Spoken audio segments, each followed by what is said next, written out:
What is good, you guys? We're back with another video, and today I'm in Jamaica, but I'm still gonna do the post-game recaps because I still watched them in Jamaica. I wasn't gonna miss a game, but we got the Nets-Bucks game, game 7 of it, and it was probably one of the best games of the season. Kevin Durant went crazy, Giannis went crazy. James Harden was trying to play, but didn't play great.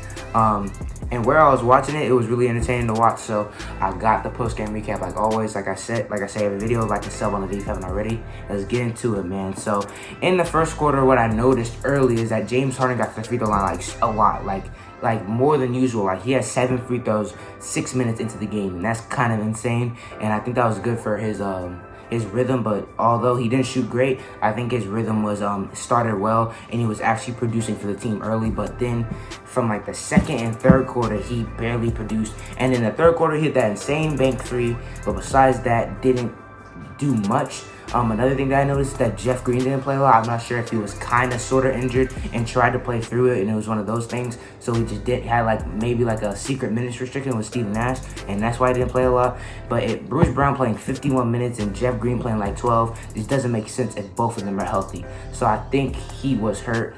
Landry Shamet, same thing. I think he could have played more, and Joe Harris was horrible once again. Like Russell Westbrook said about Patrick Beverley, people be fooling y'all, bro. And Joe Harris fooled us all. I thought he was going to be a great shooter for the Nets in this playoff run. He was good in the first round, horrible in the second round. Like I said in that Bruce Brown game when Bruce Brown got all the hate, like Joe Harris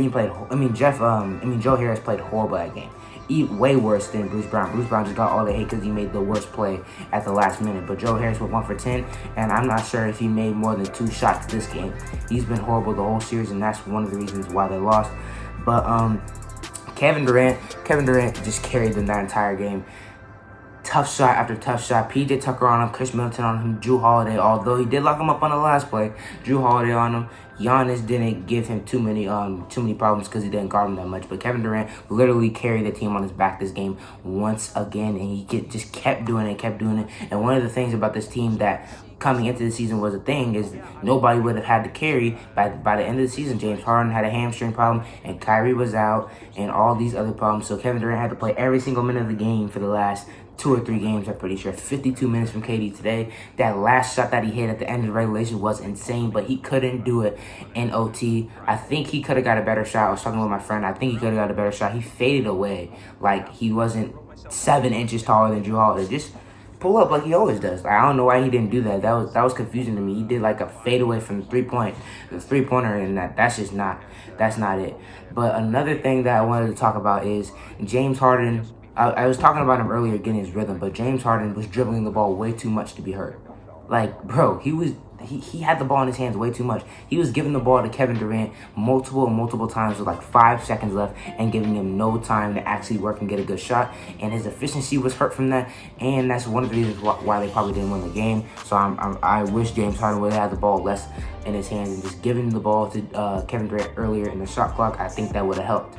But now let's get into the Bucks side of things. Chris Middleton and Jrue Holiday were horrible in the first half. They were terrible in the first half.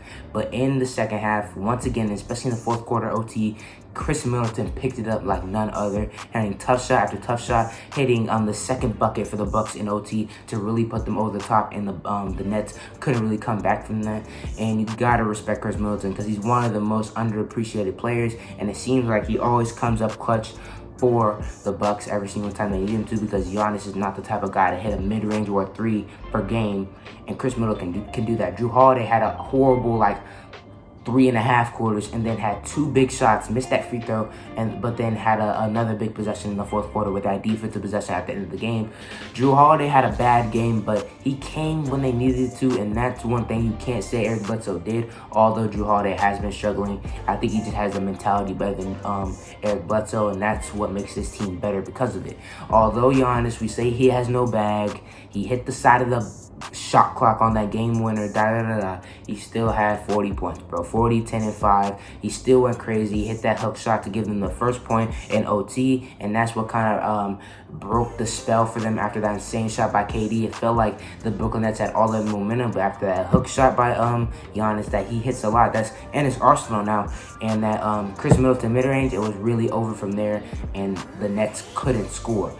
PJ Tucker, an insane defender, can get under people's skin. Didn't get under KD's skin that much because he had like 40 every game, but he tried his best, I guess. He had tried his best, and that's all you can really ask for from Chris Middleton. But I want to talk about two people that almost sold this game for the Milwaukee Bucks. Number one, Mike Budenholzer. Mike Budenholzer is trash. He's maybe the worst playoff coach I've ever seen in my life. Fraud still. I don't care if they won or lose. He's a fraud. I really don't care. That play that he drew up for Brook Lopez to run to the corner and to even give the ball to Brook Lopez in that possession is just unacceptable. I don't even know why you called a timeout if that's what you were gonna run. You like literally the Bucks players could have thought of a better play, and that play would have just give the ball to Chris Middleton, but they couldn't think of that. And Brook Lopez didn't have the forethought to just at least throw up the ball. He just kind of held the ball, then threw it to Giannis like he had 12 seconds left and he only had 2. So that almost sold the game. Brook Lopez had like a really good game for most of it, but sold it at the end almost. But Giannis and Chris Middleton ended up coming in clutch, and the Nets are gone. Now, are the Nets a disappointment? Kind of. They're kind of a disappointment, even though they don't have Kyrie and Chris Middleton. I mean, Kyrie and James Harden at full strength is still like, dang, y'all are the super team. Y'all are like the uncoveted NBA champions before anything started, and y'all are out in the second round. But with KD playing every single minute of the game, James Harden being hurt, and Kyrie being hurt, I'm not sure if I can call them a disappointment. It just sucks that I have to see Mike Budenholzer for another whole series because, like I said, he's the worst kind of successful coach I've ever seen in my life. Can make no adjustments. I have no idea why he keeps winning. And I hope whoever wins that Hawks-Sixers series goes to the finals because I can't see Mike Budenholzer in the finals. It won't make sense in my brain. But that's all I got for you guys today, man. If you like this type of content, go ahead and like this up on the video if you haven't already. And I'll see you guys next time.